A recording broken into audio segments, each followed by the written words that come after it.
Welcome to the Whitwam Wealth Real Estate Podcast. Today's episode is ADU Advantage. Welcome to the Whitwam Wealth Real Estate Podcast with Scott Whitwam, your blueprint to financial abundance. Settle in as we explore the mindset and methods for wealth building through real estate. Welcome back. I'm Scott Whitwam, and today we're going to be talking about ADU Advantage. First off, what is an ADU?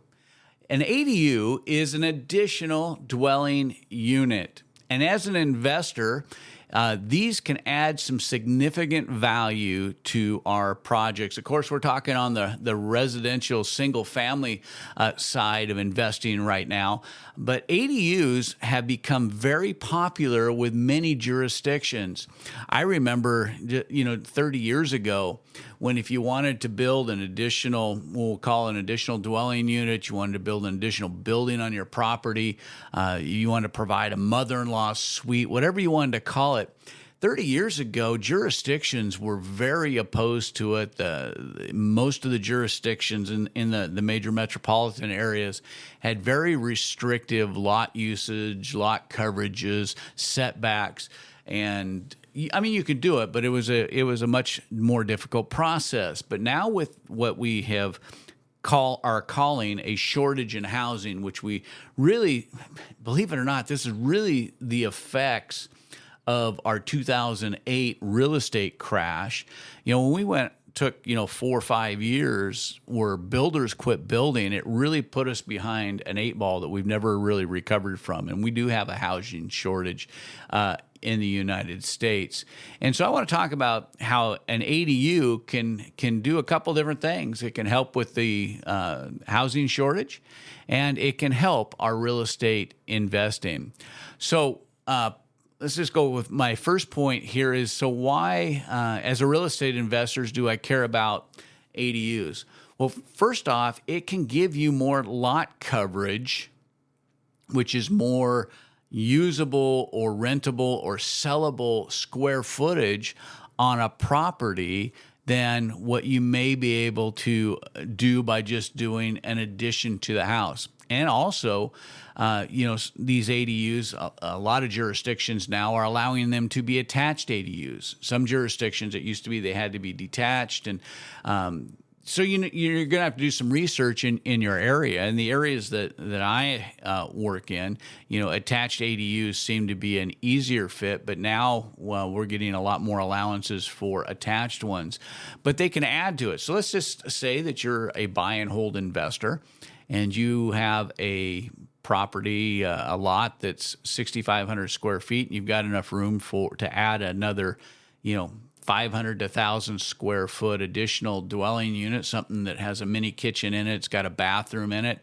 A lot of times these ADUs are just a studio, but also you can also have one that has a living room, a laundry room, and a bedroom. So that people can take advantage of a full living space. And even with the rise of things like, the Airbnb market, where you're renting out your main house.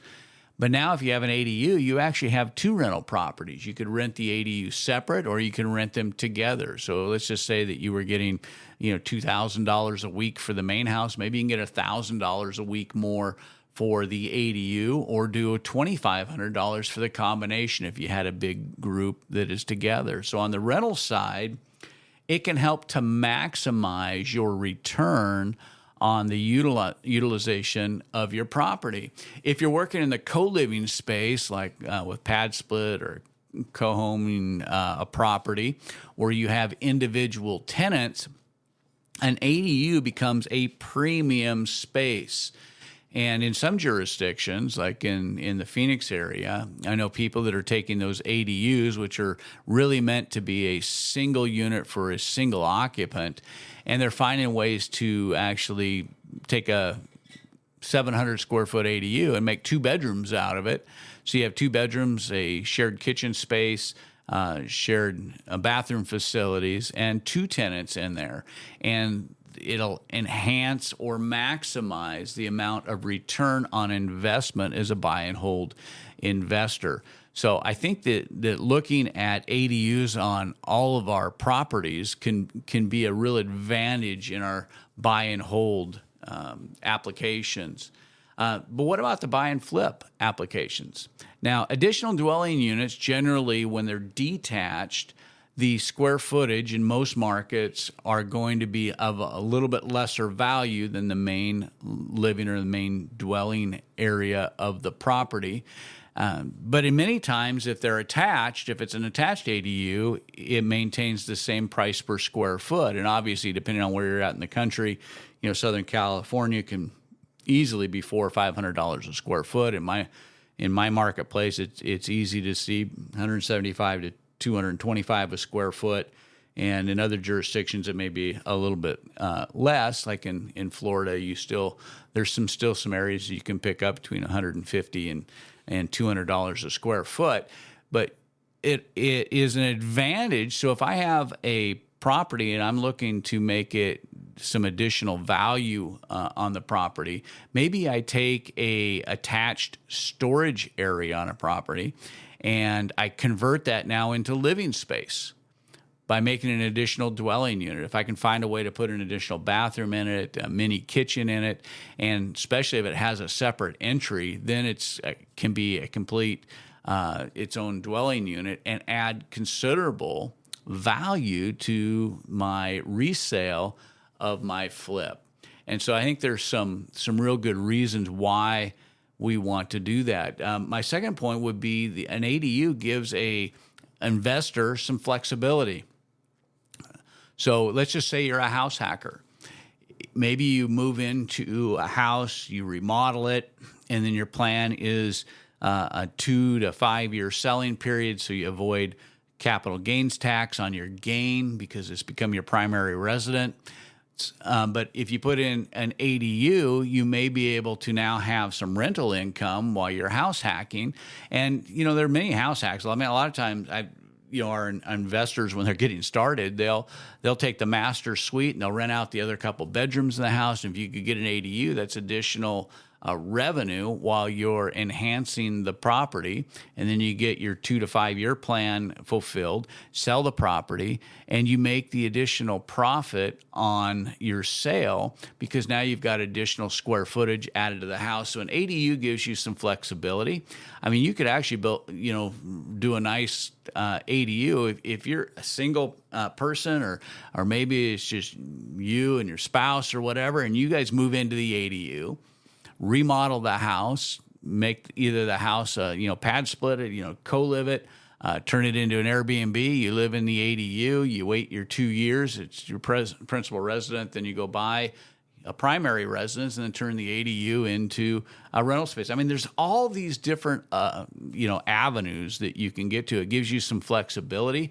If you're a landlord, there's a lot of flexibility because now you basically have two rentals. I mean, in the old days, we had two rentals on a property. We called it a duplex property. But in this case, you could have an ADU that you could use when you have guests in town. You can use it for family members. Maybe it does become a mother-in-law suite, and then you rent out the main house. So an additional dwelling unit, these ADUs can give you some additional flexibility with a property to become more profitable in your ownership. It doesn't matter whether you're flipping it or whether you're holding on to it. My third point, too, is, and I touched on it a little bit in the beginning, is with additional dwelling units, these ADUs, and the zoning requirements that most municipalities have converted their outlooks or their thinking on these things to help create additional space for, whether it's tenants or owners, but to help deal with the housing shortage in a lot of these communities. Some jurisdictions have made it very easy. We've got some ADUs in process right now, and they've made it much more easy in order to, with our setbacks, with the amount of zoning coverage and those type of things. So when you go down to your permitting office, or now it's almost all done online. When you're submitting your stuff to the permitting office, you're not having to make a huge case as to why this additional living space on your property makes sense. Most of the the jurisdictions understand it and they have a process in place for it, and you can take advantage of it. My fourth point would be the cost. Generally, the cost of doing these units are relatively less expensive than building your main dwelling unit, depending on some factors. For instance, my company here or the construction company here in Arizona, AZ Renovation, when we're looking at these things, we sit down, we meet with the owners of the property, and we talk about what their goals are. We do the same thing on our flip side of the company, but we look at what the goals are. Can we utilize maybe the power panel that exists and then just do a sub panel for the ADU, so that we're not having to put in a new power service? Can we utilize the existing sewer connection? If you're on a septic, is the septic tank large enough in order to support an additional bedroom connection to the sewer unit? And the reason why we look at that is cost. Because if I can do a sub panel versus a new panel, I'm going to reduce my cost. In the area where we're at here in Phoenix, a new ADU is somewhere between $175 and $225 a square foot, because you got to put in, your foundation, you got sewer connections, and if you can utilize an existing sewer connection, now I don't have a new connection to the city services, which can be anywhere from $20,000 to $50,000 just to make the connection. If I can utilize an existing panel, that may save $5,000 to $7,000 for me on building an ADU and lower my price per square foot. And then of course it depends on how all out you're going to go. Or are you going to do tile floors or luxury vinyl? Or are you going to do granite countertops? All those kind of things. But you can make an ADU, an additional dwelling unit, very reasonable per square foot compared to what we normally find when we're developing a new home on a new lot. In fact, is what we're looking at now in our projects that we have going right now is we're building the main houses right now, but we're not putting the additional dwelling units on them. But we have allowed the lot space to be where we can do that most cost effectively in the future, if we choose, and laid out in such a way that with zoning that we know that we'll have the least resistance in our permitting applications. So there are some cost considerations to consider when you're doing these additional dwelling units, because you can phase them in. If you know what your build cost is, you can phase them in. If you are going to do an additional dwelling unit, you want it to have its own power meter, you want it to have its own sewer connection, you want it to have its own water connection. And if you're developing a lot, maybe you put those stub-ins in initially while you're already making the connection to the city to save money down the road, so you don't have to go back and make a new connection when you're putting those in. So there's a lot of those kind of considerations that you can think about when you're doing your additional dwelling units. And obviously, depending on the size of the lot space you have, if you have an acre lot and you're talking, you have a smaller house, your jurisdiction may allow a larger additional dwelling unit, and you could get potentially 1,000, 1,500 square foot ADU if you wanted to.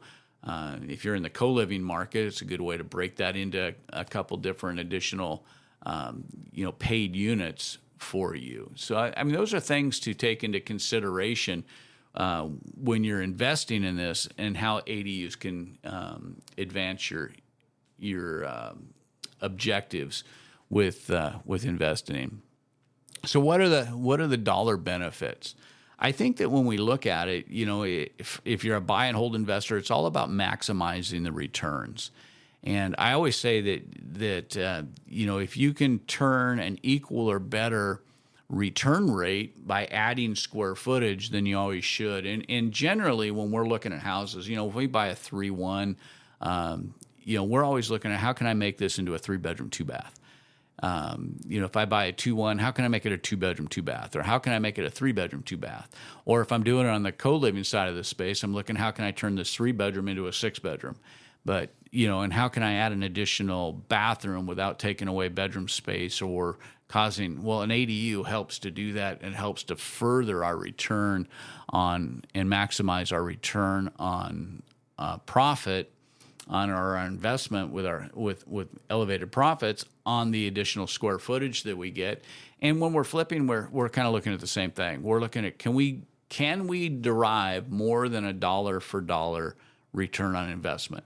I mean, because if we're doing a flip and I can add 1,000 square foot to the property in the form of an ADU, and it's going to cost me, $175 a square foot, so that's $175,000.